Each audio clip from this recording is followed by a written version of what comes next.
al hombre, pero con temblor, con respeto y llevado juntamente con el amor. Porque cuando Dios da una profecía, no es para destruir, es para percibir, para anunciar, para hablar, para corregir. Pero la corrección de Dios no es como la del hombre. La corrección de Dios va acompañada con el amor. O sea que no daña en una sola palabra, no daña, sino edifica, construye, restaura. Así es, esta profecía de la que vamos a hablar ahora, la base de esta enseñanza, está en Daniel 9:24 y se conoce como la profecía de las 70 semanas. Esta profecía le llegó al profeta Daniel, pero se dice que antes de llegar a esa profecía a oídos de él, hubo una oposición muy grande de parte del enemigo. Y el ángel Gabriel, que era el que traía el mensaje de parte de Dios a Daniel, que era el profeta Daniel, hace más de 2000 y más años, tuvo que pedir la ayuda del arcángel Miguel porque el príncipe de Persia se le había opuesto. Era tan grande esta palabra que vamos a leer ahora, que hubo una oposición grande de las tinieblas para que llegara a manos de Daniel. Duró 21 días para llegar a esta profecía después que Daniel había orado por su pueblo, que era el pueblo de Israel. Y vamos a leer en Daniel 9:24 lo que dice. Bueno, aparte de eso les hago una observación. En este libro que ven ustedes aquí, nosotros hemos consignado por la gracia de Dios su misericordia. El libro se llama La verdad que no quieren que sepa. Un capítulo que habla de las 70 semanas. Eso lo encuentras en este libro, esto y otros temas.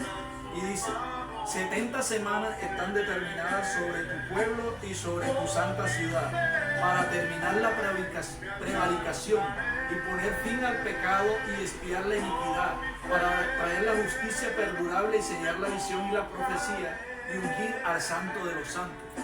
Obviamente al santo de los santos a que se refiere es a nuestro Señor y Dios Jesucristo.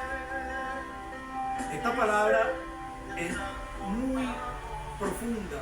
Habla de unas semanas, pero estas semanas no son como las que conocemos de lunes a viernes, 7 días, no. Estas son semanas de año. Es decir, cada semana de la que habla aquí, son 70 semanas, está conformada por 7 años.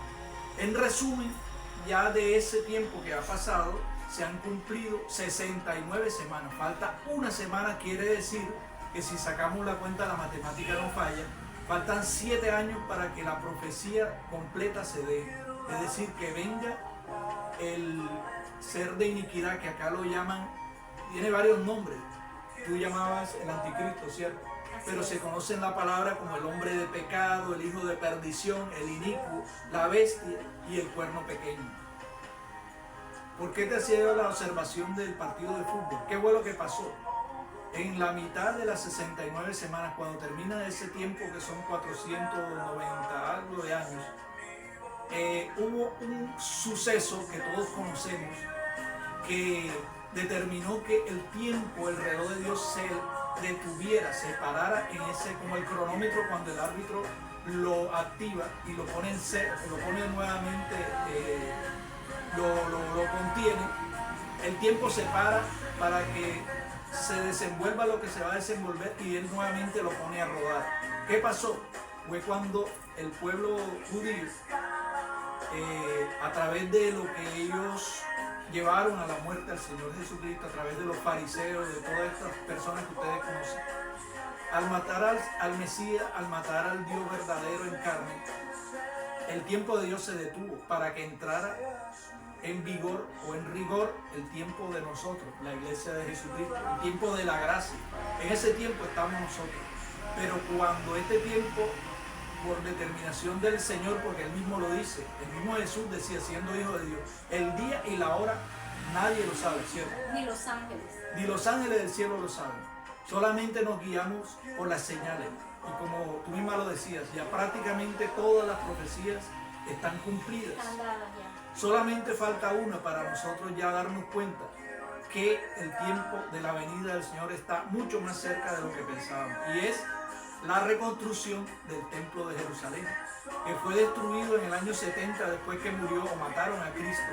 Y desde entonces el pueblo judío no ha tenido más templo. Siempre ha estado ahí sin templo. El gran problema es que en ese templo que había, en ese lugar, ahora mismo se levanta la mezquita de la Roca, que es un templo musulmán. ¿Qué tendría que pasar? Que se llegara a un acuerdo, que ahora lo vamos a ver, para que ese lugar sea desalojado y los judíos puedan construir su templo. Levantar el templo. Levantarlo nuevamente. Pero para eso, ustedes pensarán que eso es algo a muy largo tiempo, ¿no? Por ahí estuvimos escuchando noticias donde ellos ya tienen los planos, es más, ya tienen todos los elementos nuevamente del templo como era en la Biblia original en el Antiguo Testamento. Tienen incluso los animales que se van a sacrificar cuando empiece nuevamente la ofrenda y los holocaustos en ese lugar. La vaca roja, que es la que inaugura el templo, ya está lista, la mandaron desde Estados Unidos. Y los sacerdotes ya están preparados para oficiar en ese templo. Solamente falta que sea desalojado esa tierra para que ellos puedan construir. Y acá vamos a ver en qué influye este personaje del que tú hablabas, cuyo nombre es Jared Kushner. Si ustedes lo buscan, es el yerno del presidente actual de Estados Unidos, Donald Trump. Jared Kushner se dice, como tú misma dices, se especula, porque no tenemos todavía la certeza, pero cumple muchas de las características del personaje que ya acabamos de hablar, que tiene muchos nombres, pero que viene a ser una oposición a Cristo, viene también a ser una imitación de Cristo. Pero dice la palabra en Tesalonicenses el apóstol Pablo que aún no se ha levantado el hombre de iniquidad, pero que hay hasta el presente quien lo detiene. Usted, hermana, que se conoce de Biblia, ¿qué será lo que detiene hasta el momento la salida al público? O sea, la manifestación de ese personaje que viene de las tinieblas. ¿Qué es lo que lo detiene hasta el momento? La misericordia hacia su pueblo, hacia la iglesia de Jesucristo. Exactamente. Porque hasta que la iglesia no sea levantada, que es el rapto. No sé, usted debe de haber escuchado esa palabra, el rapto. Hasta que esa iglesia no sea levantada, ese pueblo santo, no vendrá todavía a reinar el anticristo. ¿Cuándo viene a reinar el anticristo? Cuando la iglesia parta. Entonces entrará esos 3 años y medio aparentemente de llenos de paz. Porque así es que Él se va a presentar primeramente para ganar a muchos y para desviar a otros, incluyendo el mismo pueblo de Dios. Así es. Y cuando se habla de que hay algo que hasta lo presente lo detiene, está en lo correcto, es la iglesia. Pero principalmente, ¿qué es lo que lo detiene? El Espíritu Santo. Porque Jesús dijo que nos dejaría aquí al Consolador. Desde el día de Pentecostés que vino el Espíritu Santo sobre los apóstoles, nos ha estado acompañando mientras dure nuestra permanencia aquí en la tierra. Cuando Él sea levantado, inmediatamente será levantada la iglesia. Entonces ya no habrá quien detenga a este ser de iniquidad, porque ya las tinieblas se van a apoderar de este mundo. Pero cuando el Espíritu Santo partirá o se irá de nuestra vida, cuando la iglesia esté preparada. Porque es que si la iglesia no está preparada, el Espíritu Santo no se puede ir, porque Él es el que la guía a toda verdad. Él es el que la llena, Él es el que la dirige, Él es la que la redarguye, Él es la que ayuda a enderezar el camino a muchos. Entonces, Él no puede partir del Espíritu Santo, ese ser maravilloso, santo, hasta que la iglesia no esté preparada. Cuando la iglesia ya esté preparada, ya el Espíritu Santo se irá porque cumplió su papel aquí. Y por eso es que lo que usted dice es verdad. Así es, la iglesia tiene que estar preparada, pero el tiempo ya es final. Y por eso está levantando hombres y mujeres para conocer la verdad que está aquí, la verdad que hombres y mujeres se están levantando alrededor del mundo para gritar de que hay una verdad que ha estado escondida a nosotros durante mucho tiempo. No se está predicando el verdadero evangelio de Jesucristo, el evangelio de paz, el evangelio de qué más. Disculpe que lo interrumpa, hermano gentil. Quiero añadir a esto que usted está diciendo, de que muchos han desviado la palabra de Dios, muchos la han vendido por lucro. Así es. Han vendido el tesoro más grande, que es la palabra de Dios, por un plato de lentejas. Así es. por fama, por estatus, por niveles. No, mi hermano, esto no se trata de eso. Usted puede tener un cargo, usted puede ser, digamos, el apóstol, porque ahora llaman el apóstol a todos. No, no, no. Este no es el que corre más. No es del que quiere y del que corre. Este es el que Dios tiene misericordia. Así es. El que Dios ve que en medio de la lucha, de la prueba, la necesidad se mantiene fiel a Dios. Porque qué fácil te obedecerle a Dios cuando todo lo tiene.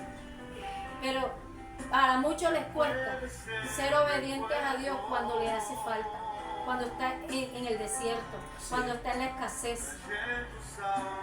Entonces, qué importante, y todo va de la mano.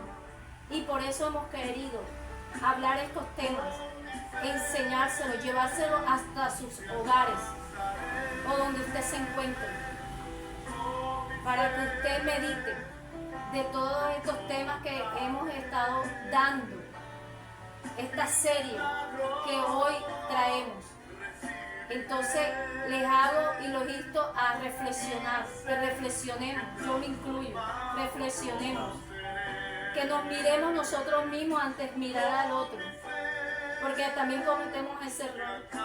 Muchas veces miramos al de al lado, al del frente, el de atrás, el del otro costado, pero no nos miramos dentro de nosotros.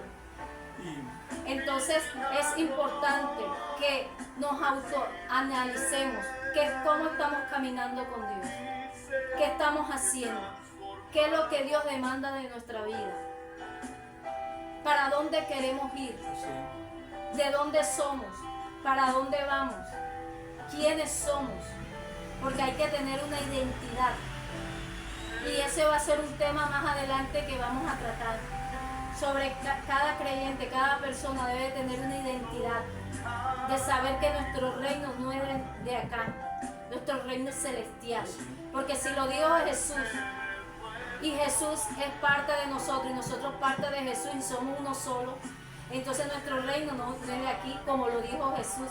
Mi reino no es de esta tierra, no es terrenal, mi reino es celestial. Porque Él siempre hablaba del reino de los cielos. Él siempre vino a hablar de su Padre. ¿Cuál era el verdadero reino? ¿Cuál era el verdadero Padre? ¿Qué me dice usted? Porque, y lo que iba a agregar era que la misma palabra dice, ¿y qué gana el hombre con ganar todo el mundo y pierde su alma? Así es. ¿Qué ganas con la fama, con acumular riquezas y dinero? No solamente entre los que no conocen a Dios, sino peor aún los que lo conocen.